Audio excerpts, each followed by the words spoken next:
was here to support her. I got in late because the timing wasn't actually right. She gave us 4 p.m. and around the time, I think the Honorable Sam George, if I'm right. So I was monitoring proceedings from my office.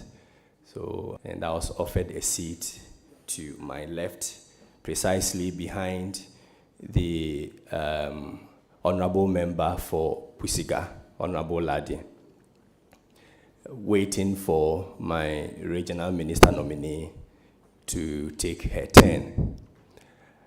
So we were all there, and after the vetting of the transport minister nominee, we're preparing to see. I actually didn't know the order, so we were preparing to see if my regional minister could take her turn. And I heard, we are tired, it's not happening. Not today. So I didn't know who and where it was coming from because of the position of my seat. So I got up and I found out it was the Honorable Osahene Afenyo Maken. So the minority members in the room came together. We are not continuing unless tomorrow. And some of the majority members in the room also supported from the other side. So I joined with the exchanges that we are going to do it, because by then 2 VIP buses had come from my region, and which has about 11 of my constituency officers. So in all, I was praying for the vetting to happen so they can go back to the region. When the exchanges, so I saw the minority whip, Honorable Anodompre, saying I didn't hear precisely. Honorable Jerry came behind the cameras to where Honorable Akando was seated. So I was like, what's happening? Because it wasn't his position. So I quickly rushed to see what he was up to, or what has brought him to that position. When I got to the position of Honorable Akando, within some few minutes, Honorable Jerry left to his original position. And again, I heard monitoring cable, no, push the table away, it's not happening. And I saw the Honorable Member for Pruwe table back with the consoles and the mic and others, and he was alone. And there were about 4 pushing it, and then Honorable Emmanuel Ntekuni trying to push it back. So I realized I needed to support the table, the consoles, and the mics from being destroyed. So I left my position and got to the table and supported him. Unfortunately, you tell this committee who they are. They overpowered us. Who are those who overpowered you? Honorable Chairman, I saw the minority chief whip. I saw Honorable Jerry and 2 other members. Yeah, so Honorable Chair, this is what happened. Akanda, we saw you with Honorable Akanda. You saw it yourself. Yes. And then later part of the video, you moved to this side, and that was when you wanted to help Honorable Emmanuel Nkunidi, right? Ntekuni, right? Yes, sir. Okay. So when we heard or saw Honorable Minority Whip whispering or telling Honorable Jerry to move, what in your mind, what do you think he was telling him to do before he moved from here to that place? Honorable Chairman, as I said, because of the noise and the atmosphere of the room, I didn't hear precisely what was said to him. But I was monitoring what was happening.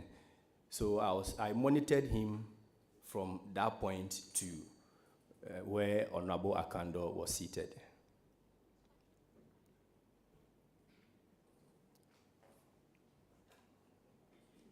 Honorable Bid. Honorable Asiedu, before you moved to Akando's place, what was in your mind before you moved to Akando's place? Thank you, Honorable Chairman. The Honorable Minority Whip saying something to Honorable Jerry. As I've indicated earlier, I didn't hear what was said to him. But I was like, how? Why is he coming here? Because this is not his position. And by then, Honorable Akando was with the Bible and the oath. So I only come up, at least we can protect our Honorable Minister nominee. Harm was going to befall him. Yes, Mr. Chairman. Now, when Jerry went back to his place, you realized that Honorable Akando was safe. And so then you saw that there was some bit of commotion at the place where Jerry went to. And thank you, Mr. Chairman. Because I had come closer to Honorable Akando because of Honorable Jerry, and he left. And so safe. And even by then, there were some other majority members who also came around. So that was the reason I left to also support Honorable. Did you saw that the minority whip had whispered something into the ears of, did anybody in your leadership also ask you to do anything? Or you just did everything on your own? Honorable Chairman, I did it on my own.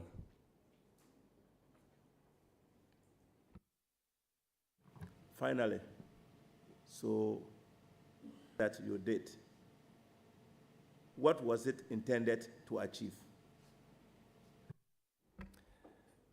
The consoles and the mic, and then moving to Honorable Akando to also make sure a colleague is safe.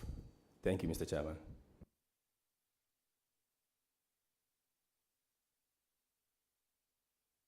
Decided to go to the honorable ministers to defend or to protect him. Did we have the security people? Maybe they were around, but because of how the room and the nature of the place, I didn't see anyone with him. So that will be all for now. Thank you.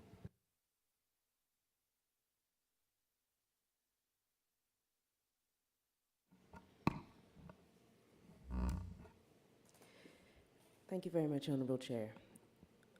Just for the record, Honorable Member, are you a member of the Appointments Committee? No, please. You mentioned that 2 VIP buses came from your region and you had executives on the buses. Did you personally invite anyone to attend the vetting? No, please. Okay.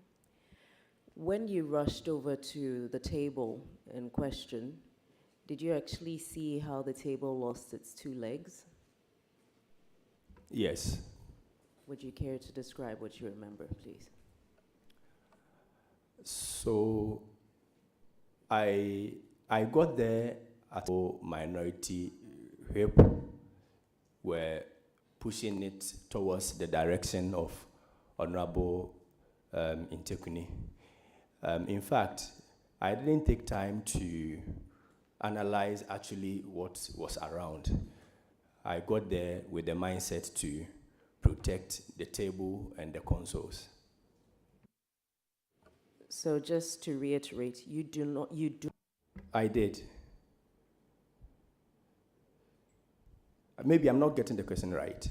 I'm asking whether you saw the process by which the table lost 2 of its legs. Not really. Thank you. And my final question is, do you actually know the security personnel in Parliament by face? Yes, two of them, because they took us through the orientation. You're referring to the marshals, is it? Yes. But are you familiar with all of the identities of the security personnel? No. Thank you.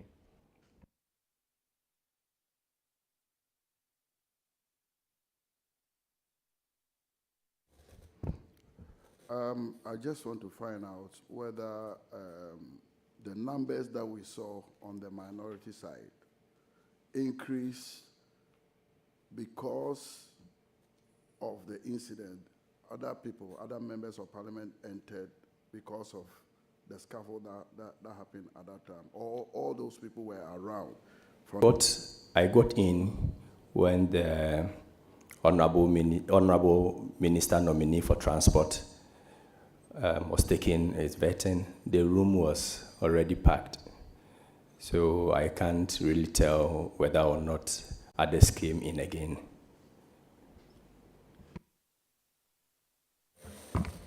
Well, shouting.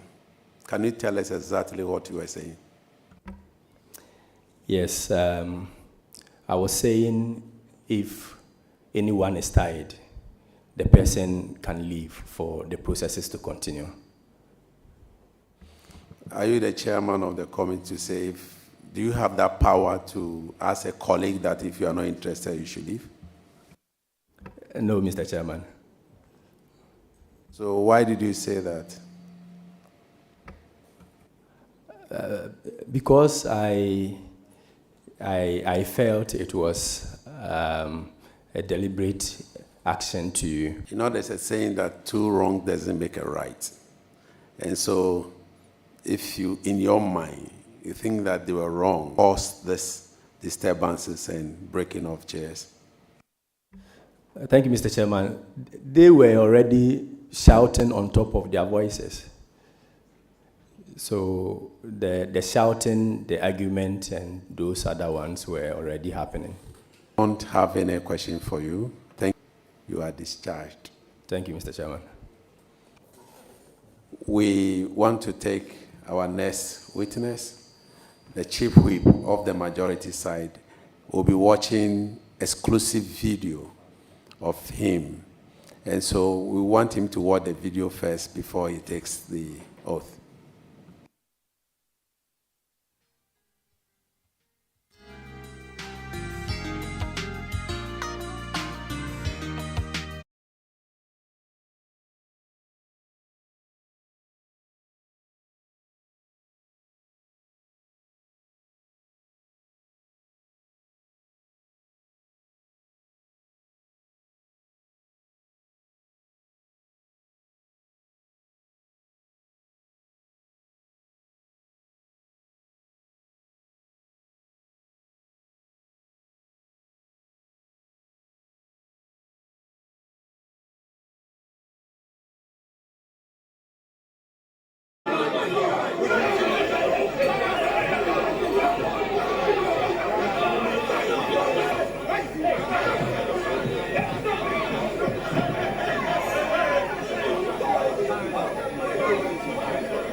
Thank you very much. Can we have the Honorable Majority Chief Whip? The Speaker would like to meet them, so if we can.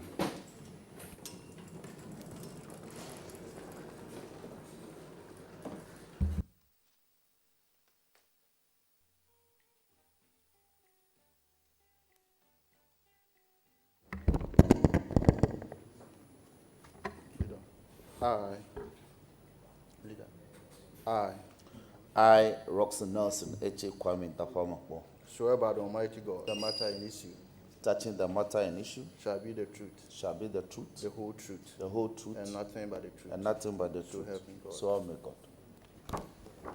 Very much.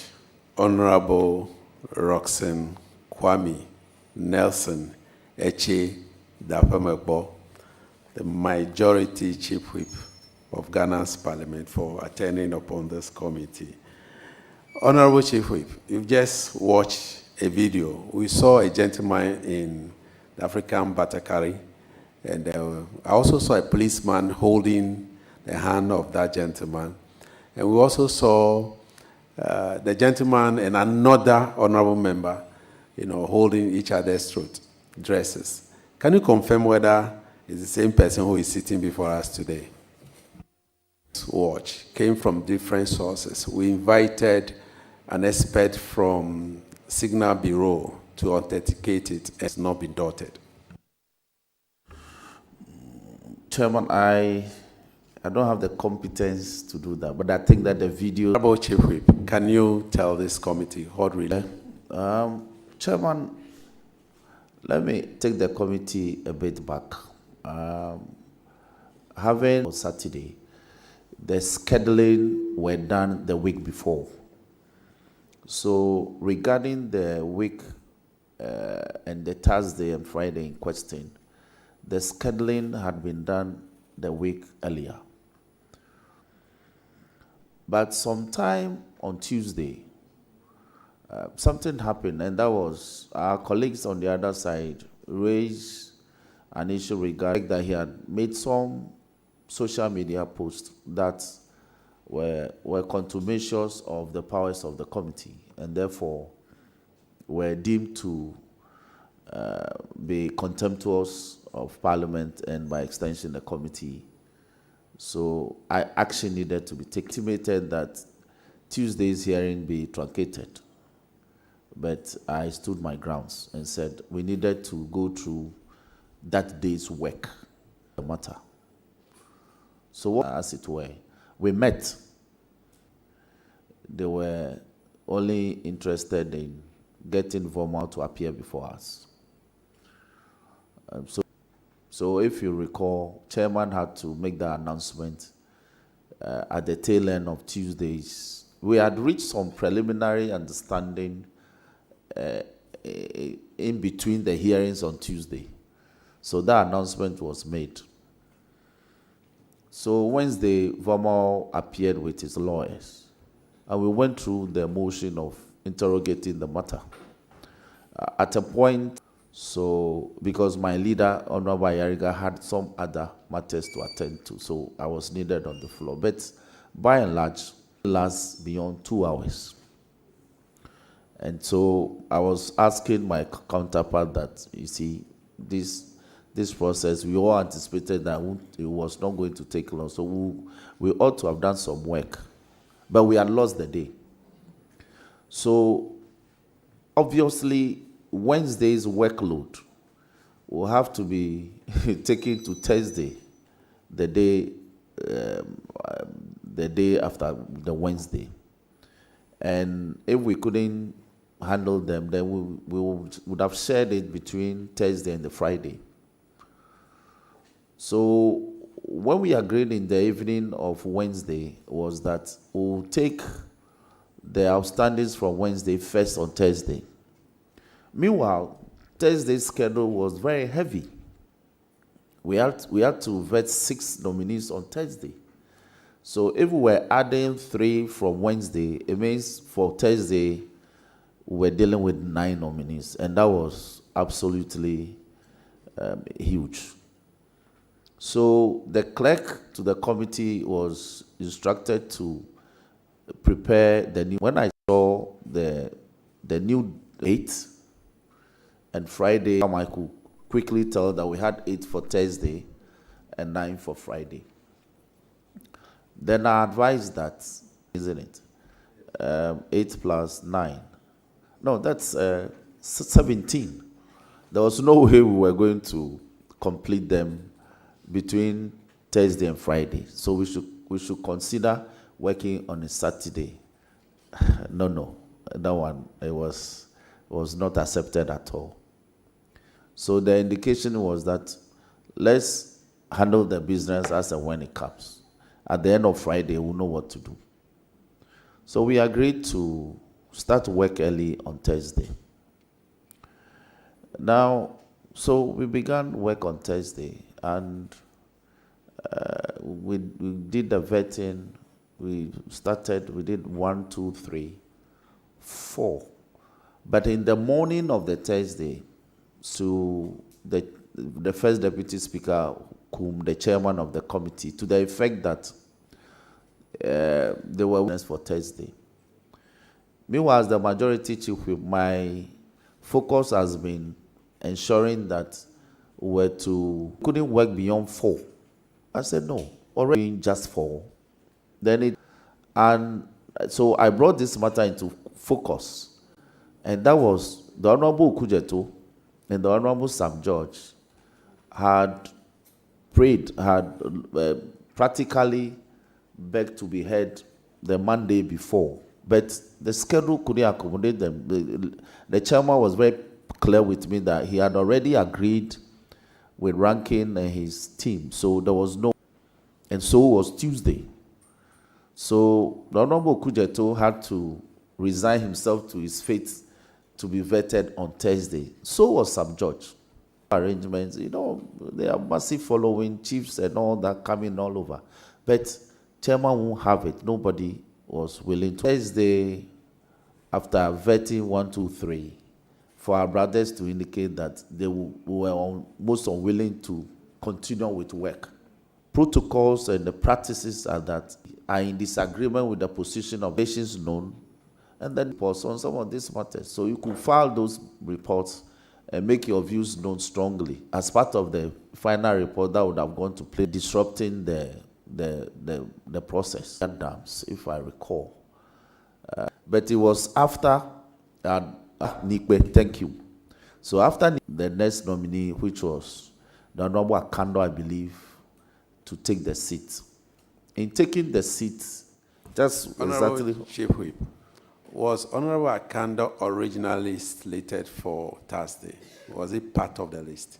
That is so. In fact, a phone call, he actually placed a phone call to the chairman of the committee that they want to take Honorable Akando early. In fact, they were willing to take him as part of that regarding taking him for the day. No, we just want it on record. Yes, yes. Honorable Akando's name. Honorable Chief Whip, let us get it clear, because we have had earlier evidence to the effect that Honorable Akando was not part of the Thursday list.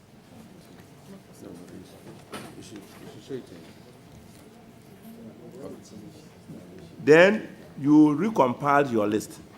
That's the question that the chairman wanted to know, whether originally Akando was part of the Thursday list until you had to do a reshuffle, a rearrangement, and you then brought him. And it was on the prompting of the minority chief whip who stated that they now wanted to take Akando early. And that's how Akando found himself in the Thursday list. This is what he wants to clear. Thank you. Chairman, yes, that was the earlier sequence. I mentioned that because of loading the Wednesday's outstandings onto the other outstanding work that we had, the schedule kept changing. So initially in the morning, after we had dealt with Vomao that Wednesday morning, the new schedule that came for Thursday, and the tall chain of nominees we had for Friday. Then later in the day, some shifting again happened. So eventually, Akando got shifted to Friday. But a call came again from the minority chief, Thursday's business, and also take him early. I recall this very well. So, yes, we may have... Honorable Leader, Yes. in fact, what you just said, the chairman also confirmed same. Yeah. But our difficulty is that you have a schedule. Yeah. And then a minority leader decided that, even though we have this schedule, we can allow Honorable Akanda to be vetted, but not the rest of those who are on the list. That's our worry. No. You see, Chairman, what I speak of is that the prioritization. Whether Akanda will be vetted last for the day or vetted early enough in the day. The change of mind occurred in the evening. I don't know what happened. I don't know. They went to a caucus. That Thursday morning, they had some early press conference. As the chief whip, I was minded to get my businesses done and on time. So my focus was getting my people to line up as and when it was necessary to call them. So the change of mind came in the evening, to be very honest with you, because we were working. But when it got to the evening, they just decided that they won't let us continue, even though as a committee or as a committee of parliament, we do it all the time, given the exigencies of the time. So I got worried that out of the blue, a decision is being made to not vet persons we had programmed the entire week. In fact, we had programmed the week before, who even pleaded to be heard earlier in the week, but we refused. And then the minority on the committee would just say that we won't hear you today. Go and come tomorrow. When they are done, we have made protocol arrangements and all. So, Chairman, you can understand. So it posed a problem for me, failed. And they had lined up this way. They have brought in more men, more colleagues. And if you saw from the video, Lord took his seat. Suddenly he was swamped. So I came to stand by him to ensure that he got sworn in and made ready for the proceedings to kickstart. Then Charles came to support me. And then, yes, Jerry came and Charles came to support me, as it were. It stood by. Then Jerry left. Jerry Shaib went. The Honorable. There was a crack in between the first table and the second. I was looking at it. There are two different Charleses on this. So, and Tampuri is much heavier set than Charles. And given the situation I saw that he was in, if I hadn't rushed to rescue him from the grip, I don't know what would have happened, because the table was firmly in place and he had his back against it, and Tampuri was over him, and so my fugu entangled in the fray, and I was asking, we are brothers, we are lawyers, we are custodians, we don't do this. If you disagree with the proceedings, well, brother, you walk. You don't disrupt the proceedings. Then, as if he woke up, he looked at me with a smile and let go of the fugu. Then Bauer, that's the deputy marshal, then he and his men had come in. So I was saying that we are trying to bring the situation under control, but Bauer, you can tell, these are the troublemakers, so let them go. And then the policeman was also trying to help me. So he held my hand and was trying to extricate me from the grip, and so that I could. A lot of arguments were flying all over the place. So that was what happened. And so eventually you saw my leader also trying to say that, Rock, these people don't listen to you. Leave them. Let's see how we can get the evening over. Then we can go home and come back. The meeting, we realized that, and you were deeply involved as a member of parliament, not his stress. That's what we saw. I don't recall ever hold strong enough. If I had held this, they would have the front of my foot this way. And I had my hands up and I was exchanging. That was when I was telling him, "Oh, bro, why do you want recesses?" And eventually he smiled and let go of the food. You know, and Thank you. Okay. again at it from behind, but I want to find out from you. You did not go. he was interested in having order restored. It was to get Asiru out of the grip of Tampuri, and then where he was. From the video that we saw and the commentary that is around that particular video, it appeared that No, if you did not, why did Tampuli? they were interested in not getting any business done that day, and perhaps also because I'd come to take Asiru out of his grip. He didn't like the idea. I don't know what it was, but I'm making the point that he eventually smiled at me. Thank you, Chair, and thank you, Leader, for attending to this committee. I want to find Thank you very much. You heard your counterpart on the other side asking people to remove cables, tables, and the rest. And you saw how, on the other side, how, let me use this word, rowdy they have become. How come you are a whip here and you had members on our side and you didn't instruct them to also counter them? Because you see, Chair, I was the beneficiary of the proceedings, so to speak. It's my ministers or nominees who were being processed, as it were. If I had encouraged my part of the committee to engage in the scaffold, I'm sure the events would have been recounted, would have been more terrible. I was the beneficiary, so my focus was not to get my people involved and to make sure that even though they were intended to disrupt as much as they could, they did very little damage. In fact, the instruction that the cables be pulled and tables be pulled apart came much earlier. There was one video where you saw me having heated arguments with the minority leader himself. That was when I was telling him that what he was doing was totally unacceptable. He couldn't be instructing his people this way. What was the instruction from the minority leader? Because we didn't hear that in the video. The instruction was that the vetting, and of course there will be no vetting, instructions came, and so tables were being raised, some sideways of the tables were being raised and dropped, raised, dropped. Eventually the table tumbled, lost 2 legs if I recall, cables were pulled.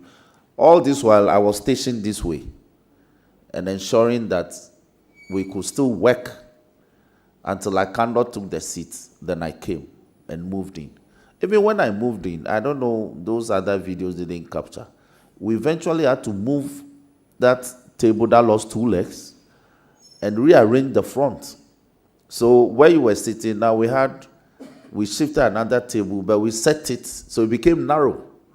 Yeah, we have all those videos, Okay, but so too it became long. narrow. So you saw that we eventually tried to restore some order, and was anxious that we could still proceed with the vetting. But the electronic gadgets were completely damaged, so we couldn't do anything. And that was when leader came in to say that we should call it a day. Proud of those who joined. If they had not joined, be more than what we experienced. You see, Chair, and things like this, sometimes we also saw some of our colleagues practically lifting the seats and dumping them on the table. They'll lift a chair, dump it on the table. It happened for like 10 minutes or 15 minutes. And some even threatened pushing the chairs across to our side. Okay, provocation, but we didn't react.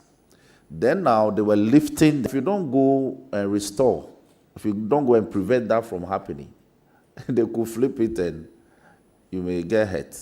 So, yeah, flipping of the tables to prevent it. So they will flip it, they will bring it down. They will flip it, they will bring it down. I rather commend my members who tried, including myself, that we were trying to restore order.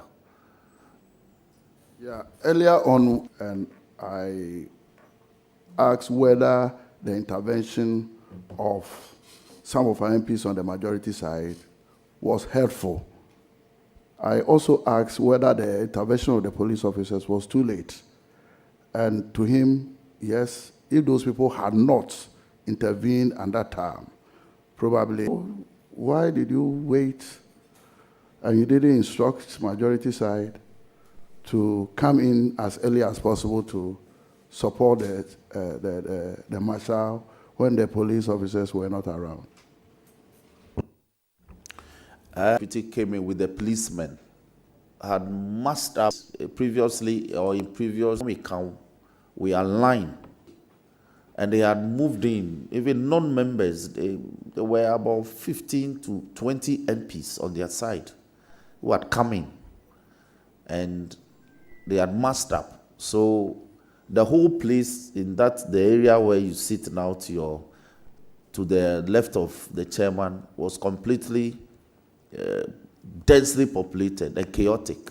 I meant to wait, but those who saw it fit to go prevent the lifting of the tables and the chairs and pulling out of the cables, that we did not belong. That would have been the point that would have meant that I caused my men to come and attack them because they were here, they were creating problems. If I had asked my men, they would have said, the chief whip commanded these people to come and attack them. So I'm happy I didn't do that, but I'm also happy in diminish it and to restore order.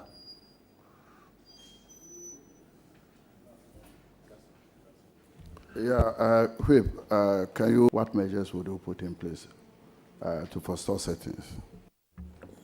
Thank you very much. I think that going forward, we should have strict protocols.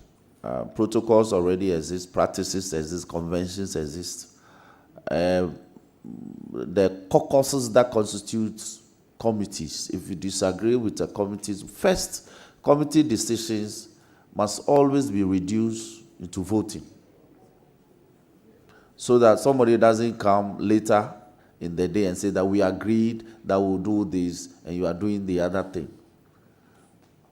Once we agreed on a set, that's one thing I think that we must. That is our protocol, but it appears we don't enforce it strictly.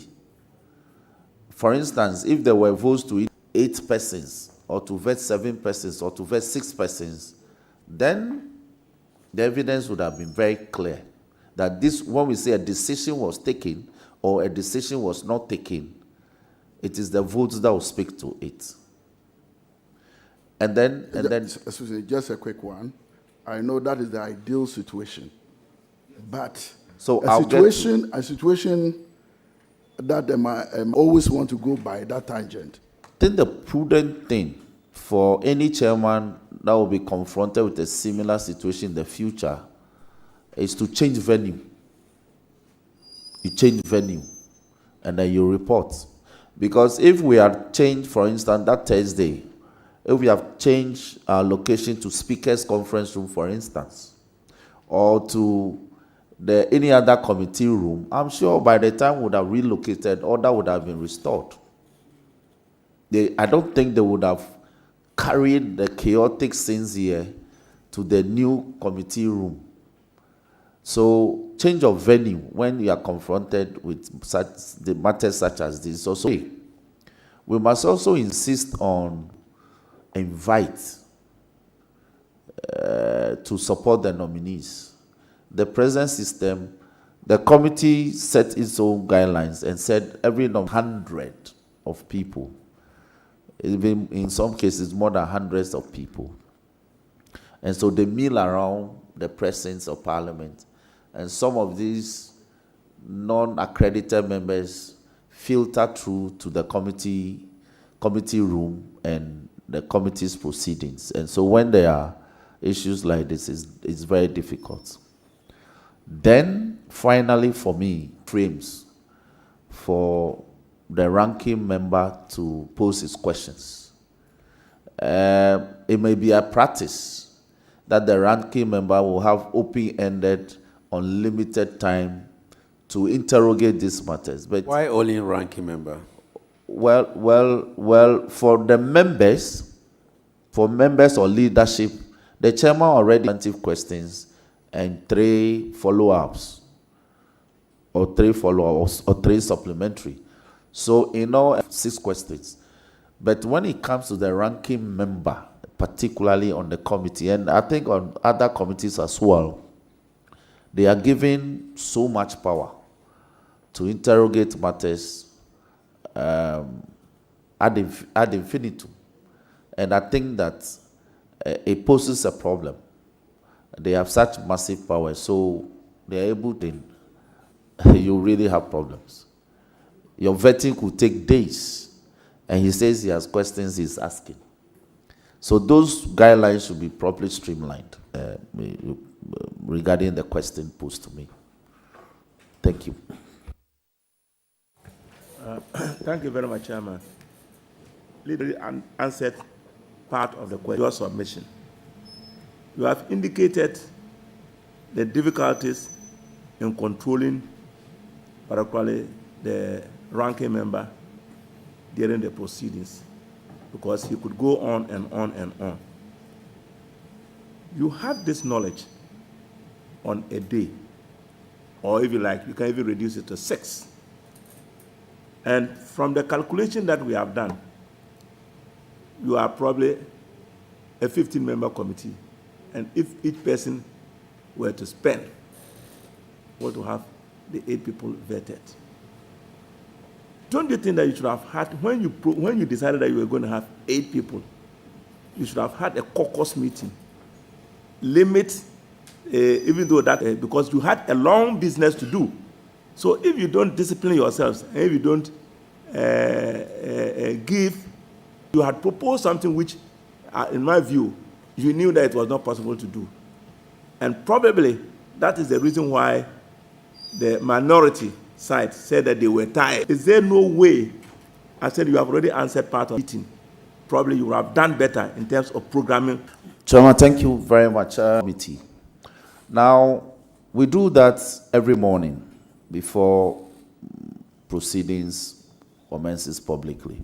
In fact, if we leave our offices, normally we do the pre-sitting meetings at the conference room of the First Deputy Speaker, Kumche. Often, when we leave there, we still hold pre-sitting meetings in one of the holding rooms here, even before we go public.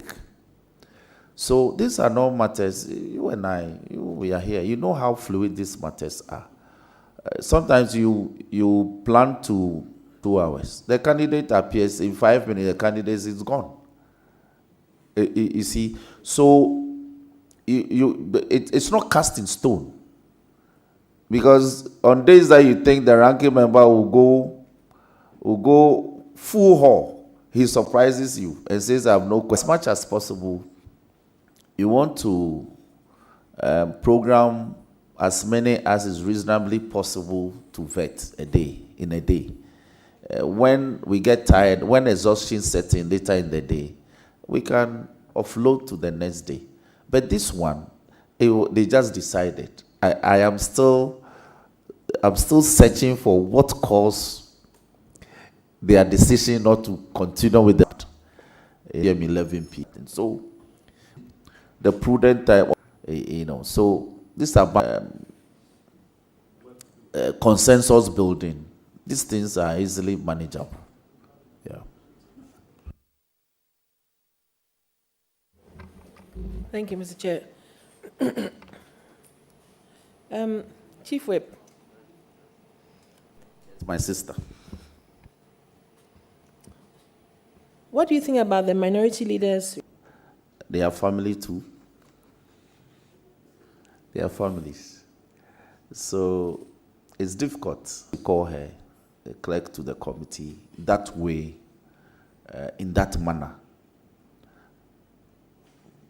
to label her NDC clerk. That labeling was totally unnecessary. But well, politics makes man do the unthinkable sometimes. And so I wasn't surprised when the apology came, because my brother, for him to apologize, he must have really reconsidered them. Fortunate as it was, but Gifty, I've told her, those are also the hazards of a job. When I was suspended, she told me that's the hazards of. So you agree that maybe the occupational hazards are getting a bit more hazardous? Would you say that? I agree with you, especially when by deliberate design we are encouraging more women to get into public services like parliamentary service that help the political machinery to move. You need more women to come in. So when women get to this level, you need to encourage them. You don't have to be so hard on them. That this matter shouldn't get to them too much, because they need to be here. They need to work with us. There's never happened on the appointments committee before. Do you agree? Yes. Yes, I agree. It's not really the committee. It's the caucus on the committee that took that decision, and took the decision to disrupt. Vetting won't continue. They'll disrupt. They'll pull cables. They'll raise chairs and tables. So it was a decision. And in Parliament, it takes things on the floor, because a certain caucus took that decision. So it became chaotic. So people should understand how Parliament works. It's not an individual decision. It was a group decision that the group, this all group, not the individual members. Because the individuals were only, that if the group leader has yelled that day that, it's okay, let's go, I'm sure that marching order, every one of them would have followed. Instances where there were some disruptions, if I recall, about 2 or 3, but there was never a probe, per se, like what Speaker has established now. Do you agree that perhaps this is a time for us to review certain behaviors that are... Yes, when we go and chew ballot paper, go and grab the ballot paper. That was the decision by the group. And one person went to execute it. It resulted in chaos. They brought in soldiers. They brought in the police. My leader then, the Honorable Haruna Idrisu, actually requested for an inquiry. But somehow, it was ignored. Even an inquiry from outside, because an inquiry was to be about us. So the inquiry should have been by a body from outside. They will appear and give testimony. I was shocked for 2 hours that night. Taste, as it were, because we're in the forefront. So, yes, increasingly in a short span of Parliament, that isn't good. In Parliament, you disagree, you register your protestation forcefully as it could be, then you walk out. You hold your press conferences as vociferously as you could. Instructions. That is untoward. And so I agree that this inquiry be done, a report be prepared, and recommendations made to guide our work forward. So on that day, you didn't come with a preconceived mind. You came dressed in fugu. I had lost a day. I didn't do any work. And government, why are you allowing yourselves to? Mine was to ensure that public attire to soldier through the day. I didn't come with it. If I were to have if I had known that there would have been a fight in the evening, I would have been in another attire. But not fugu. But forward, as you whip the caucus in line. Do you agree that maybe you need to confer also with your whip on the other side, who has been a whip for much longer than you, but lately you seem to see some inconsistencies? Unless there's a definition of what a whip should do, maybe when he comes, we'll ask that question.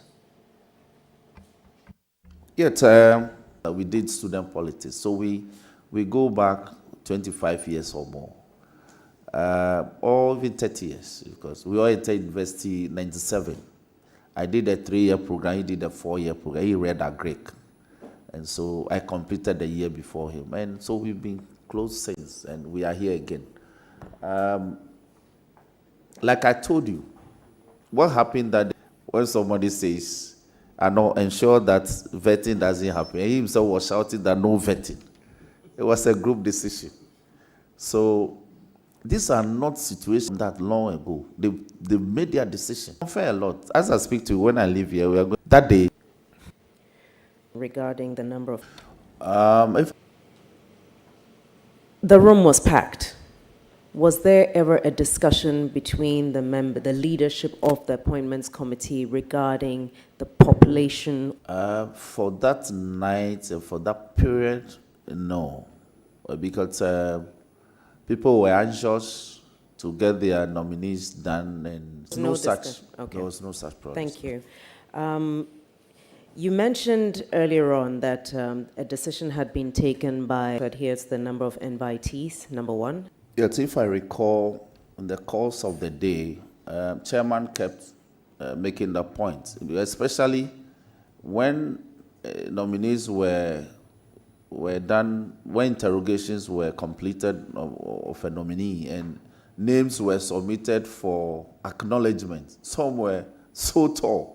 So chairman will remark, but why? Statutorily, we decided that only 10 persons should follow nominees. Now I have over 50 names to acknowledge, so numbers are portioned at a time. What we didn't insist on getting the names of the invitees, because when you say somebody should bring 10, for that 10, you don't know who and who will be brought. But if we design that, let's know the names of the 10 persons that will be invited, then we'll be enforcing that strictly. That's where I also saw a lacuna, a gap. Let's insist on getting the names of the people to be invited. Thank you. It helps. Honorable Chief Whip, was there a consensus on the committee regarding the number of days between when the list was presented to the House and when the rules governing the status to the Speaker for referring, the names were made to the committee, and the committee met and scheduled vetting. So it was waived. Thank you, Honorable Chief Whip. Do you recall at what time this incident occurred, the scuffle in the room? No, Chairman, it should be between, I think it began from about 7:30 to 8 p.m. on Thursday. Yeah, 7:30 to 8 p.m. on Thursday. Is that to say that by about 8 p.m. the majority leader had come? To check the videos but the scuffle had gone on for about 20 to 30 back and came back to restore order and made this pronouncement. Thank you very much. My final question, was there any point during the proceedings of the committee where there was a discussion with rescheduling, given that at this point you'd taken a decision and given that you still had a backlog? Was there a discussion at any point between yourself and your counterpart or among the leadership to reconsider what could be done for the rest of that day? If we vetting for Thursday, they were against it, initiate the backlog, so they agreed. But the issue was the number to vet for that day. They were not certain. Eventually, they came to say that they may agree to 4. And the 4 that they had agreed, they are not in disagreement to vetting. And when we cross the 4, then we can then engage them to add more. Even the 4, we hadn't crossed the 4 when the scaffold happened. So that was all happened. Thank you. Just to clarify, at the time Honorable Akando came in, how many members had you vetted up until that point? If I recall, we had done 3 or 4. I need to, because we didn't start early. Something happened in the morning, so we had lost so much time in the day. So we didn't start early. I think we had done 3. Akando was supposed to be the 4th, if I recall. You said something happened in the morning. Can you tell this committee what really happened? We had an indication that they came to say that they were having a caucus meeting, so it was quite past the 10 a.m. or even past 11. Yep. Honorable Majority Chief Whip, you are a principal officer in this house. Yes. Are you proud of what happened on that day? Well, not at all, and I take responsibility. So when my punishment came, I took it in good faith. Others disagree that essentially that you need to punish the leaders for what happened. Consensus building failed for that night.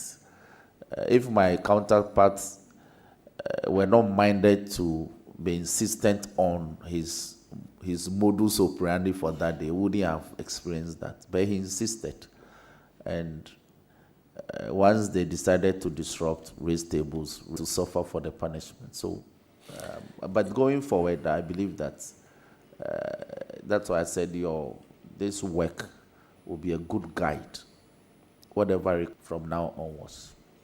The Honorable Deputy Speaker, the Chair of the Appointment Committee, also confirming what you said, that they have waived, or the committee waived, some of the processes. As soon as the letter comes, it's deemed to. Now, if the 2 members, both minority and majority, has agreed that some of these waivers should be accepted, don't you think that when they came to you and said, well, we're not going to do more than this numbers, you could have also given as a way of accepting the 8 nominees or the 9 nominees on the same day? Chairman, there's a reasonableness to everything. And in the primariness of what we do, we are 7 people. We had scheduled people nominated. We had the vetting for Wednesday was truncated. It ought not to affect those that ought to be attended to. Okay. 2, when you want to vary, we engage, we judge, and you don't do it to people who have been asked to come and are ready to appear. You don't go and tell them that go back and come tomorrow. It's as if the committee is acting whimsically. So if they had disagreed, not work that had already been programmed, that was why I had a disagreement with them, that we had this program for today. So your insistence that we won't continue is political. Nothing other than that. And if I want to agree with you politically, I'll also be damaging myself politically. So I also insisted that we should work with work. But to disrupt it, unacceptable. Thank you very much, Majority Chief Whip, upon you when the time arises again. And thank you so much for attending upon this committee.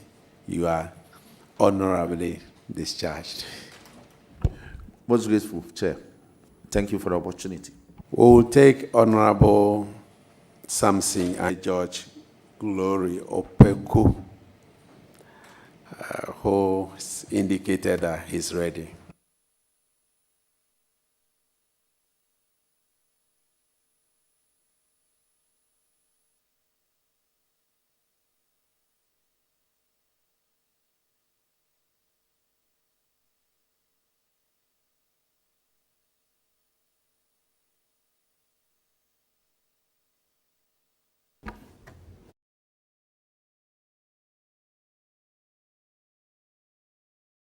This committee, touching the matter in issue, touching the matter in issue, shall be the truth, shall be the truth, the whole truth, the whole truth. and nothing but the truth. Thank you very much, Honorable Samson Ahi, Deputy Minister Designate. Let me use this opportunity to congratulate you for your nomination as a Deputy Minister Designate for. Do you want to watch the? I have everything in mind. What happened that day? Okay. We saw. Mr. Chairman, I was around that very day, sitting third seat. Can you tell this committee what happened on that day, the 30th of January 2025? When the incident happened, Honorable Akando, you know he's from the Western North region, had told me at 3 p.m.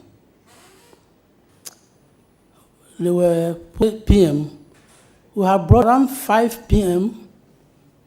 We had to inquire from the chairman and then the chief whip whether or not Akando's vetting was still going to come on. But I even went back and informed the chiefs the vetting will start at 3 p.m. come on from the Western North MPs were here. And then, as soon as they came back, the minority leaders started confronting. At a point, the minority side left. They left to where? They left for about, they were talking that. Do you know the exact time that they left and came back? Can you give this committee the exact time? This should be around 6:30, around 6:37. Around 6:37. So when they came in, they were shouting. It was like a collective thing. They have all agreed that the vetting should not come on because they are tired to them. So they started dismantling. At a point, it became like for and against. So the minority group were making sure that the vetting will not come on. And then the majority group, who were also here, were insisting that we pull the table away. And you have some majority MPs who were trying to 30 minutes. And everything was in disarray until the vetting has been postponed to the following day. In all this, the Nombo Akano has already taken his seat. If I remember very well, he had even been sworn in before the scaffold started. So in a nutshell, that is what I can say about what happened that day. Thank you.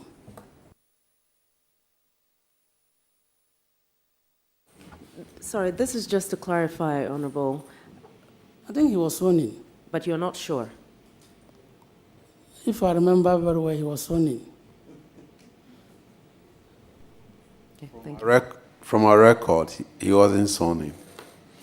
He was about to be sworn in, and the clerk is in Honorable Akando, so Akando was not sworn in. I'm saying I saw him holding the Bible. You said at a point the minority leader left with, is it with the entire minority caucus or the leadership of the appointment committee rather left? It's a minority leader and his group who left. So when they came in fact, when they left, I was even making a sign to Akano that this thing is going to go through quickly. So when they came back, I said, what? These people have come back. Seen. Who came back? Because when we listened to some earlier invitees to this committee, some of them said they even called for reinforcement from the minority caucus, because observing the videos, you could see that most of them were not even part of the appointment committee, but they were here in their numbers. So in the midst of that scaffold, a bigger number than what they had initially. That is exactly what happened. When they were leaving, I think there were about 5 of them, but they came back with about 9 people in the meeting room. On that day was adequate. I think nobody told us they have started working peacefully. At a point they left, nobody knew that they were going to return in that chaotic situation. So I won't say that the security arrangement was too relaxed, but Like an earlier question that I posted to our whip, I'm very sure that at that time wouldn't have happened, but to disrupt the process. Going forward, what do you think as a parliament or the appointment committee, what do you think should happen in future? you know, I mean, the normal parliamentary practice, they will register their displeasure and then walk out. But it seems to me that this current minority group, they will not stage a walkout that nothing can go on. So I don't think now anybody can prescribe antidote for this type of attitude. So, because, like I've said, the best thing is for them to walk out, but they won't find themselves in such situations, which I don't want also to recommend that. But I believe that we should sit down and as Parliament when it comes to such matters. I'm asking this question because of the fact that, you know, sitting like this is sitting. So if you disrupt, that means even if you are at the chamber and the same attitude is adopted, that means, or I don't know, so that. You know, if you feel strongly that a conduct of a member has disrupted parliamentary procedure, Speaker feels strongly that there is committee and the privilege committee to affected committee to work effectively. I guess this committee has been formed because you know that as we speak, we don't have the committee in place. But if you have the committee in place, you should refer the matter to the privilege committee because they have the powers. Lastly, would you recommend that in future, the number of, I know you are also, even officially they've not communicated, very soon, would you recommend that the chiefs and other people should come in there? Is the number of nominees or nominees for vetting? Because the conveniences that come along with it, we recommend that in future, the numbers should be reduced drastically so that it will not put so much burden on nominees. Yeah, that might be considered. But I don't think the problem was as a result of the number of chiefs who attended upon to support. This is a follow-up before my main question. Honorable Ahi, from the account that we have received so far, it is quite clear that there was indeed pressure on the committee because of the number of people who had been. Then the schedule had to change, and they said, no, people have brought chiefs, they have brought these people, And so we must continue. If the people were fewer, I'm sure that pressure would not have been on the various nominees, and they could have contained it to say that, well, we can reschedule it, I can manage this cost. But the cost aspect of keeping people here was part of the pressure which was put on the committee. Don't you think so? I really don't know. I have been with the appointment committee for 19 years. What we normally do is just to program 4 or 5 and get it done. From what I've learned, on Wednesday, Honorable Kofi Adda, the Transport Minister Nipe, and then I think the Mutala, Honorable Mutala, were to be vetted on Wednesday. Kofi Adams, sorry, were to be vetted on Wednesday. It didn't come on. So they pushed these 3 nominees to Thursday. And because already they have programmed to vet them on Thursday, their guests have already traveled and they were all in Accra. So, but like I've said, I didn't know what happened, why Wednesday vetting didn't come on. But normally we agree on the number and you just stick to it. Nothing will happen. Because I don't remember ever in my 19 years as a member of the appointment committee running into this such. Did you participate in the commotion which ensued? You know, I don't have strength to fight. All that I was doing was just to calm people down, to allow peace to reign. That was all that I did. But not in a in a violent manner. Thank you, Honorable Chair. Chairman. As a member of parliament supporting another member, but not as a member of the committee.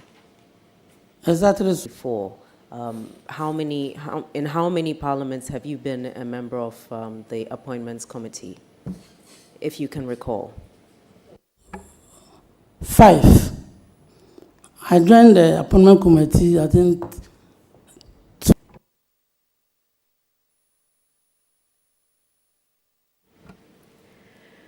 Thank you, Honorable Member. Just final question, members of Parliament, and the numbers you observed in terms of the visitors in the room. Was this more than you have normally? The numbers are the same. When we started, we were doing the vetting at number of people who came to support nominees. That's where we have to move to this current press. And family members want to just come and support their nominees. And I don't see anything wrong with that. Thank you very much. Thank you, Mr. Chair. Honorable colleague, senior colleague. So in your 19 plus years on this committee, what do you think could have caused this disruption? Especially as you sat here as a participant or as a witness to what happened. What do you think could have caused it? Because I sense there's a certain heightened level of intolerance and something has changed. Because when we were on the committee in the last parliament, our colleagues will heckle, but that is the limit to which they would go. What do you think has changed?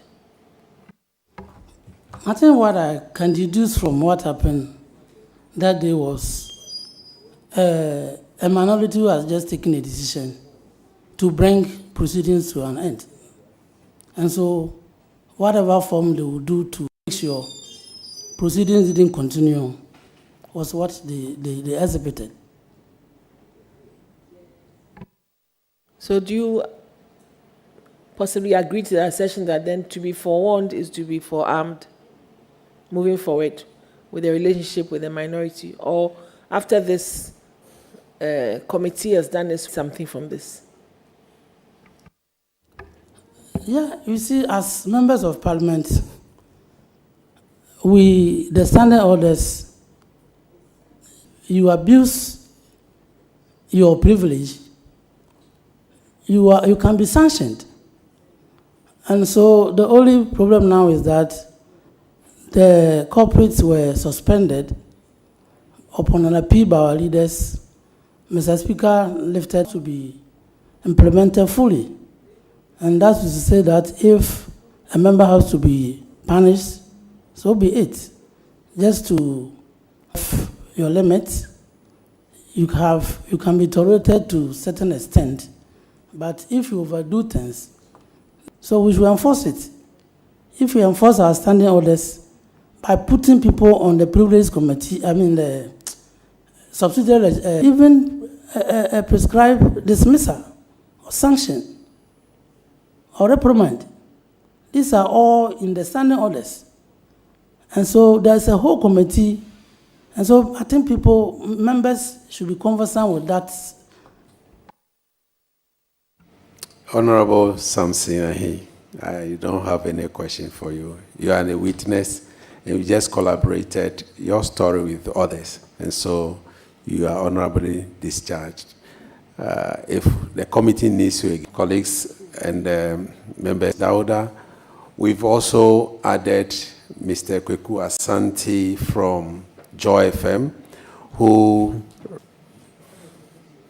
for Mr. Gregory will have to watch the video, Collins, and then Gregory before the third. So can we watch the videos, please?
We will disrupt.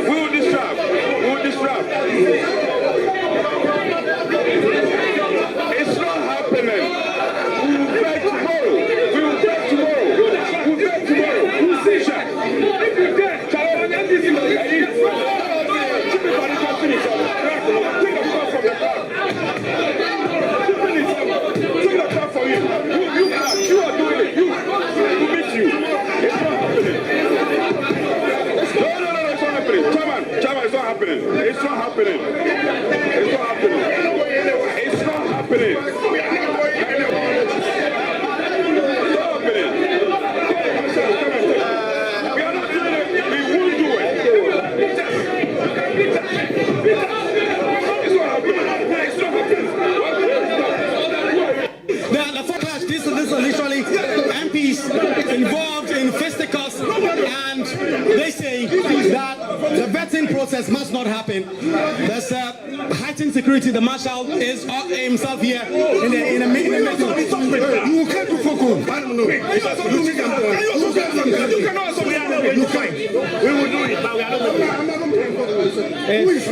It's a lot of. The clerk is trying to organize the space. He's trying to put all the tables together to ensure that JPP, MPC, they will not allow that. They're not going to allow that. It's a big confrontation. It's a big confrontation. The minority leader himself in the car.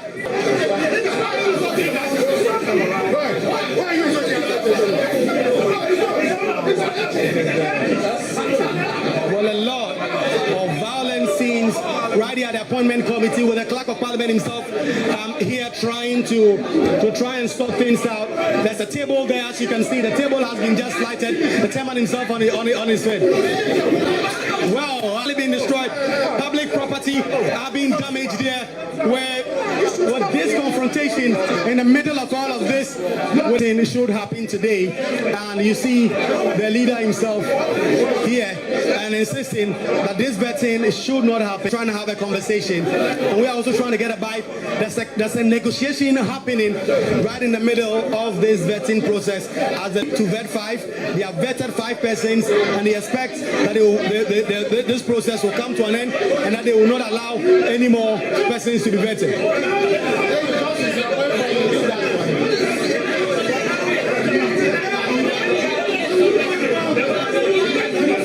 And there's a lot of confrontation. The majority leader now, as you can see him there in the middle of this situation, trying to very much get things under control, speaking to NPP MPs to try and calm tempers. Mama Aga says he wants things to happen. You can hear Frank Anodon pray, the minority chief. It's not going to happen. Not happen. It will not happen today, and that also. We compromised and did it. We agreed on 4. We have done 5. They should understand. What is this? Why? Look, some of them we spend less than 30 minutes on them. We can't do proper vetting with this short time. They should understand this. Otherwise, it will not happen. It will not happen. The leader, and to try and have some conversation outside, she would have to be taking, watching members of parliament in a scaffold, dragging tables, and there's chaos. As you can see, a microphone just raised from the floor. That should not happen. The majority leader currently in dialogue in the middle. This will not happen.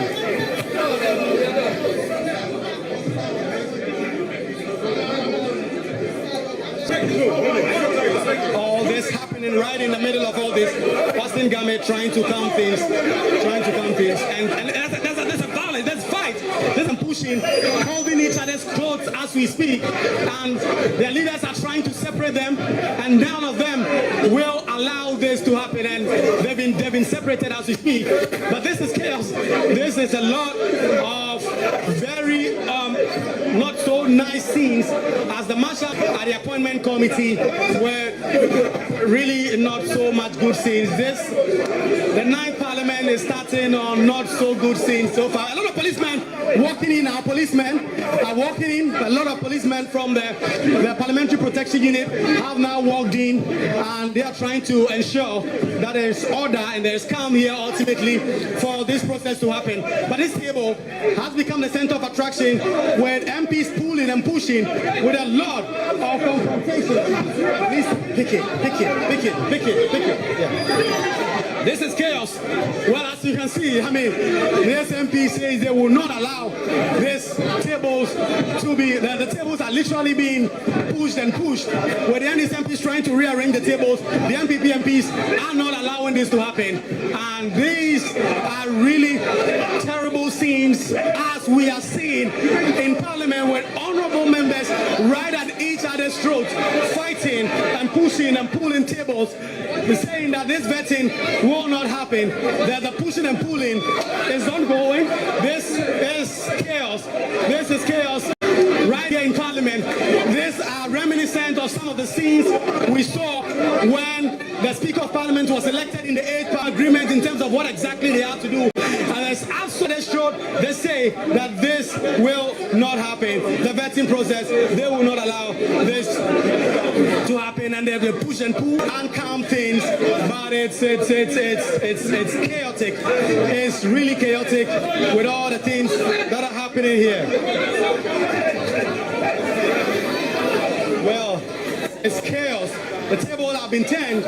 It's chaos, it's chaos, it's chaos, it's chaos. The table have turned. More microphones are falling to the ground and things have been destroyed. The table has broken. The table happening with all that is happening, with public property being destroyed and all that is being happening. There's a certain understanding that perhaps this will have to be resolved in another way, and it is clear that this vetting cannot happen with what we are seeing. This chaos. This is chaos. I'm not sure that this is what a lot of members of Parliament envision or envisage, that coming here today, this is what is going to happen, with tables being broken, with a lot of issues still unresolved. I believe we have all watched to where the distraction occurred. Can we now have the witnesses?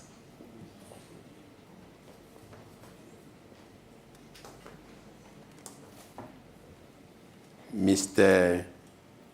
George Glory Opeku.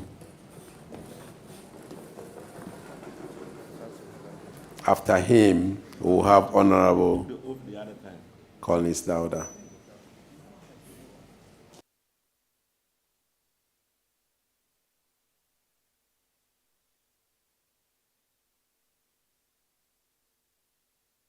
Remind him of the oath that he took. Mr. George, you took the oath last Thursday, right? Yes, Mr. Chairman. Sorry, Friday. And you are reminded of the oath that you took on Friday. Thank you. Being a stranger in Parliament on that day, today you are not a stranger because you've been invited officially to give an account of what happened.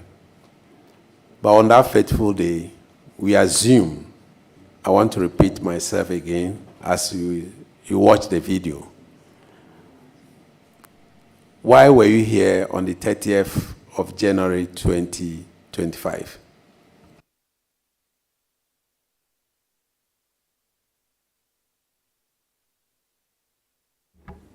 My counsel want to come in.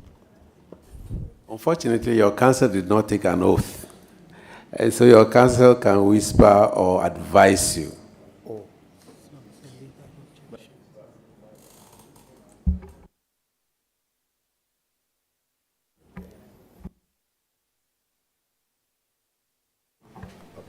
You are to provide the answers. No, he says you want to raise an objection. Okay, so, counsel. Mr. Chairman, with your permission, we wish to raise an objection to the evidence that was elicited from our client on Friday.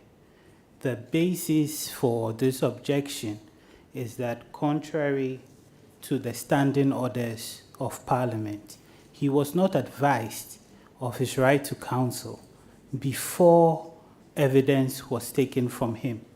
And the evidence which was taken from him was not just bordering on matters of fact, but it was bordering on matters of law, including his knowledge of the standing orders of Parliament. Evidence on record would be too prejudicial to his interest, and we respectfully ask that the evidence that has already been admitted be expunged from the record.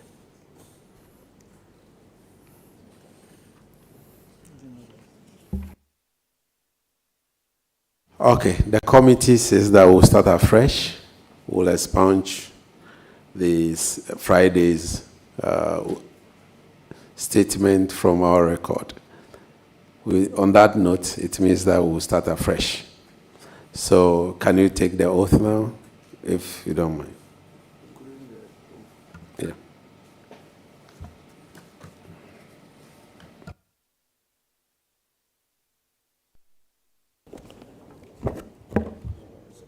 Say it and say after me.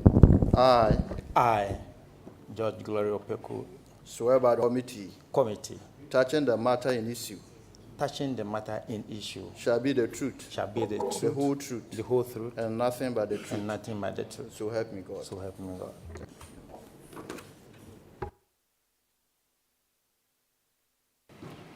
You have watched the video. Yes, Mr. Chairman. Yes, Mr. Chairman. Can you tell us why? I was here as a citizen to witness a process. You were here as a citizen to witness a vetting of ministers that were nominated by His Excellency the President. Is that correct? You were not invited by any of the nominees. No, Mr. Chairman. Were you cleared by our security officers for you to enter the vetting room? Duly so, sir, Mr. Chairman. What did he say? Yes, he was duly cleared. Okay, the question again. Were you cleared by our security officers, either the marshal or the police, to enter the vetting room? Yes or no? Yes, Mr. Chairman. Follow-up question. What was the nature of your, what did the security do? They asked, where are you going? I even asked them, where's the vetting room? They directed me to the room here, without asking any question. I even asked them, where's the floor, where's the room they are vetting the nominee? And they directed me here. And that was all the security clearance? That was what they asked? Exactly so. So you got down here, or you got down at the car park down, and then you walked up? Yes, Mr. Chairman. Final, where were the security base? Was it at the gate there or just at the entrance of these premises? And then I met two policemen here. I asked them, is that the place they are vetting, or the vetting is going on? They said, yes. They asked me to enter. Did you pass through Job 600 or just this entrance? Where is Job 600? Where we have our offices, that tall security down there to check you. I want to find out where exactly. The complex, and I request, where is the vetting room? They direct me, yes, and they allowed me in. When the vetting is taking place, you have two entrances. Very well.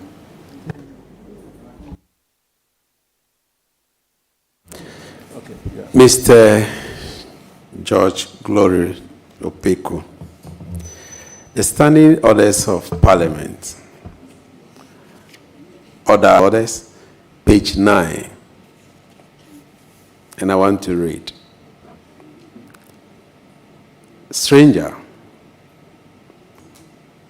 the Vice President, the Speaker, the Chief Justice, a minister, person permitted by the or an officer of Parliament. So I want to ask you once again, Speaker, or any other person to enter into the chamber. The chamber here means the vetting room.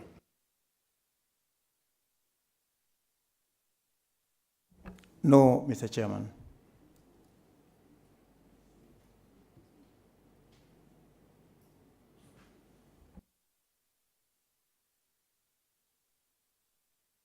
Mr.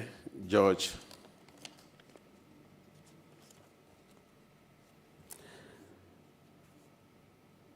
Opeku. Order 2 157, page 288. A stranger shall not be admitted into the house without authority of the speaker, which may be exercised through the clerk.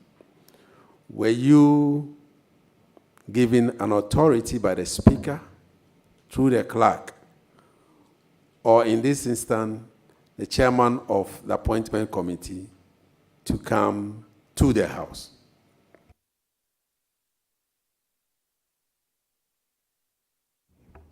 No, Mr. Chairman, but this does not apply to the sitting of the appointment committee.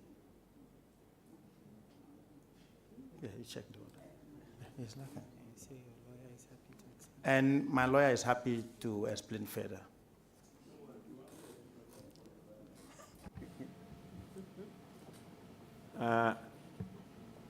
What is the name? George. Mr. Glory,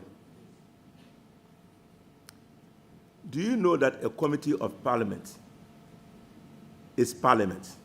Do you know that a committee of parliament is parliament? Do you know that, or you don't?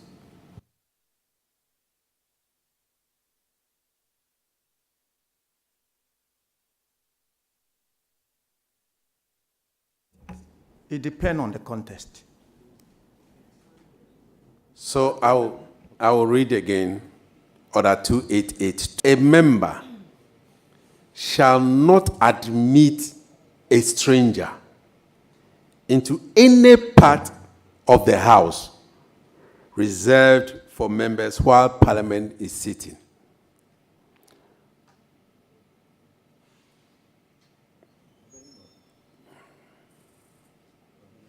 Are you clear on that?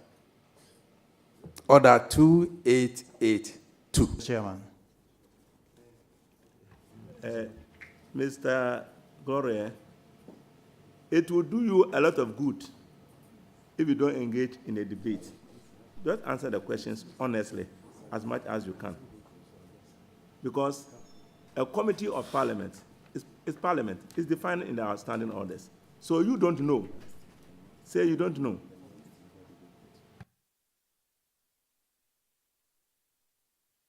I don't know, Mr. Chairman. And so,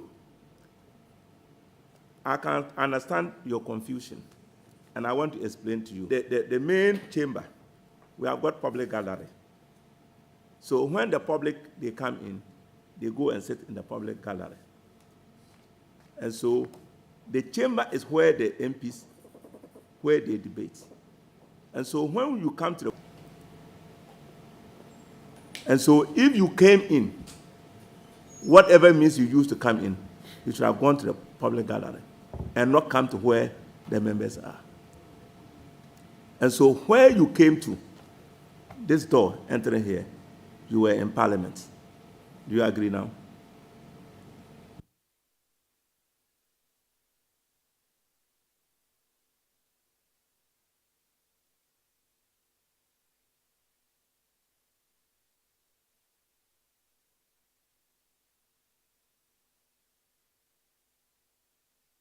So to assist you, stranger, into any part of the house reserved for members while Parliament is sitting. So any part of the house reserved for members, and this is part of the house, and this part is reserved for members. And so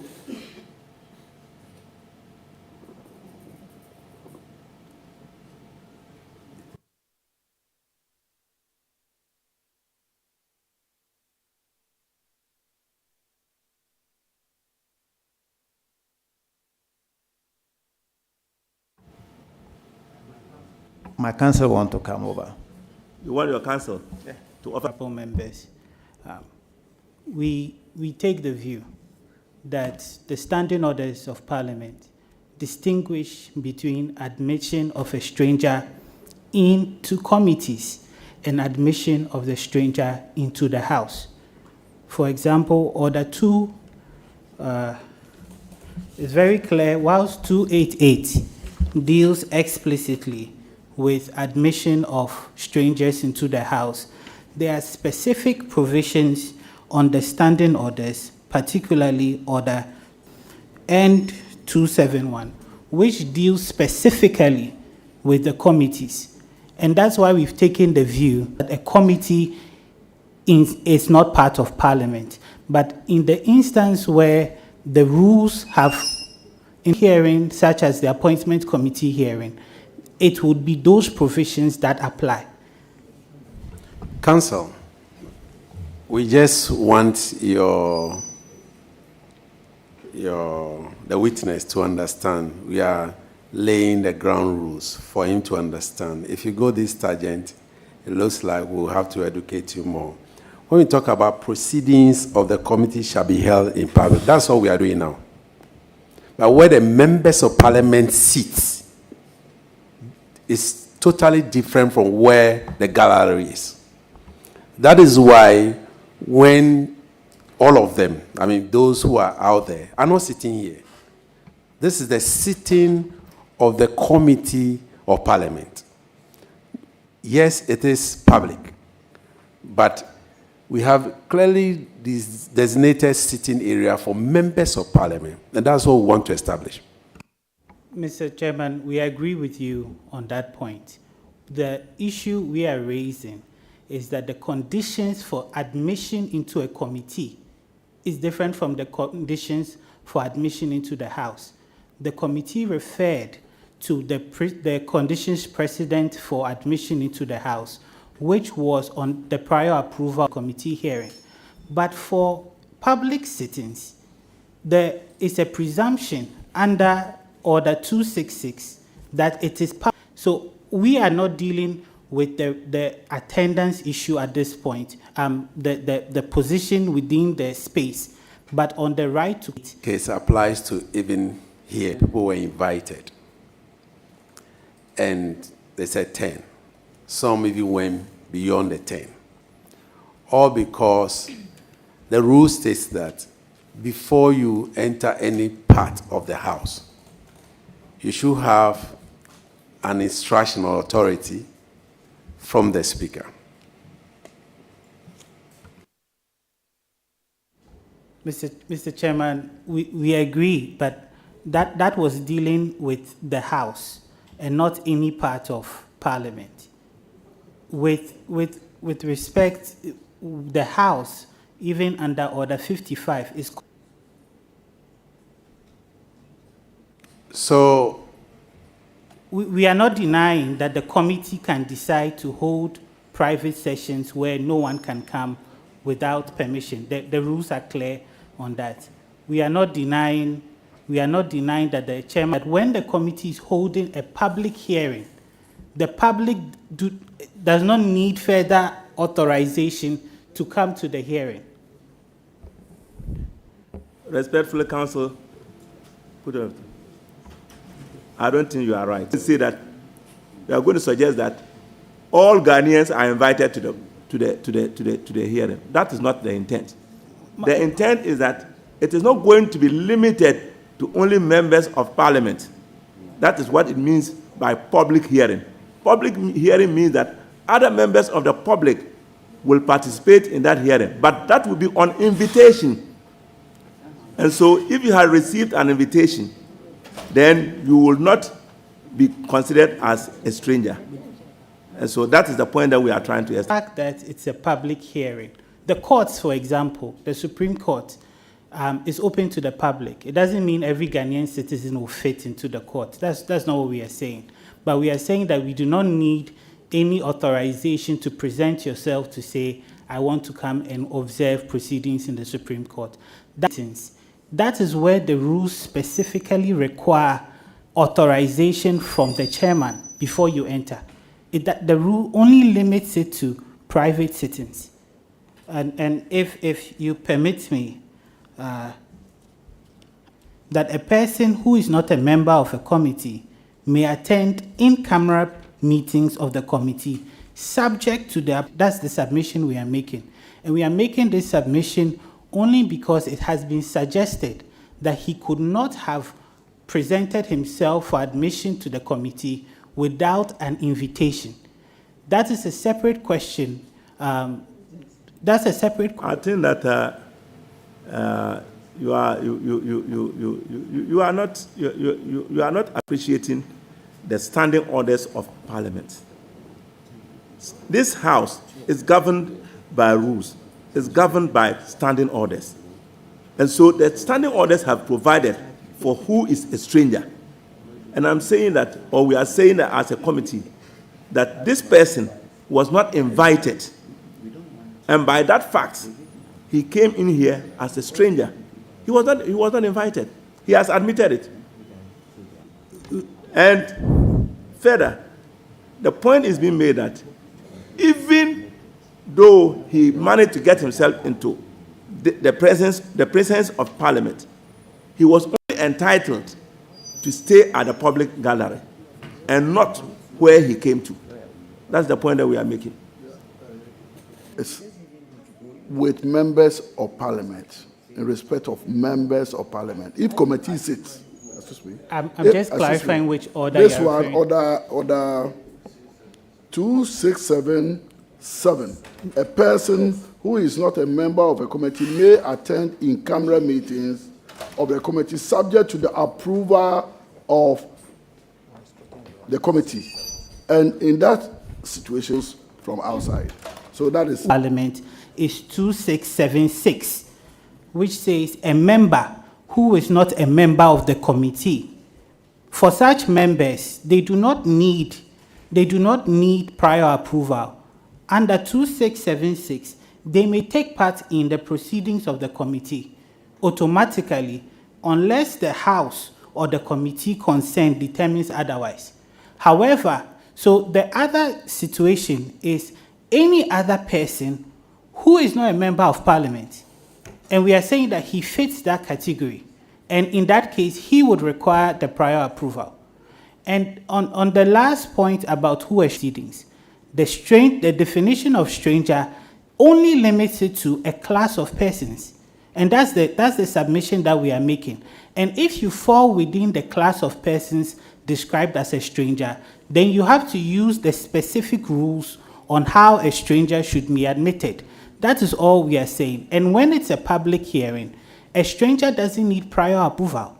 When it's in camera, the stranger then needs the prior approval of the committee. That's the only submission we are making at this stage. Indeed, there are rules for the removal of a stranger from the committee. We perfectly agree with you. Our question, simply put, is that if you are not a member of Parliament, there are places designated for members of Parliament either to sit during the committee meetings, because committees are open to the public, and whether he agrees that he has violated that rule.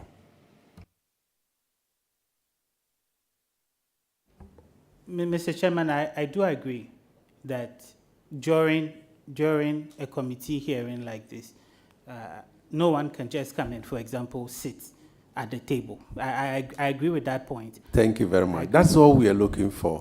We don't want any long argument. No, I only had to raise that point because of the premise to some of the questions. We are here it's a fact-finding committee. Very well, very well. Now, honorables, you make me say honorable. Mr. George Opeku Glory,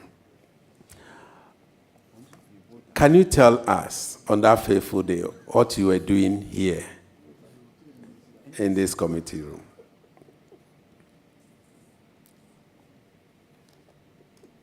Mr. Chairman, I was here to witness the vetting of a nominee by the GM. You were here to witness the vetting of... I was particularly interested in Sam George and Okujeto Ablakwa's nomination vetting.